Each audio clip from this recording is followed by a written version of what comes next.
তুমি জানো কি মোহাম্মদ সাল্লাল্লাহু তাআলা আলাইহি ওয়াসাল্লামের জীবনের সবথেকে কষ্টের দিন কোনটা ছিল? তায়েফের সেই দিন।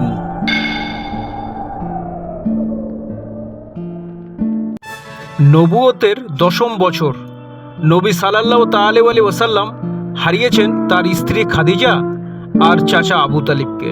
কষ্টে ভরা হৃদয় নিয়ে তিনি গেলেন তায়েফে আল্লাহর পথে মানুষকে ডাকতে, কিন্তু মানুষ তাকে শুনল না। তাকে নিয়ে হাসলো, অপমান করলো আর পাথর ছুঁড়ে তাড়িয়ে দিল। তার পা রক্তে ভিজে গেল, তবুও মুখে অভিযোগ এলো না। এক বাগানে আশ্রয় নিয়ে তিনি চোখ তুলে বললেন, হে আল্লাহ, তুমি যদি আমার প্রতি সন্তুষ্ট থাকো তবে এই কষ্ট কিছুই নয়। তিনি ক্ষমা করলেন, এমনকি যাদের জন্য কষ্ট পেয়েছিলেন তাদের জন্য দোয়া করলেন। বছর পর সেই তাবেই ইসলামের আলোয় ভরে উঠল।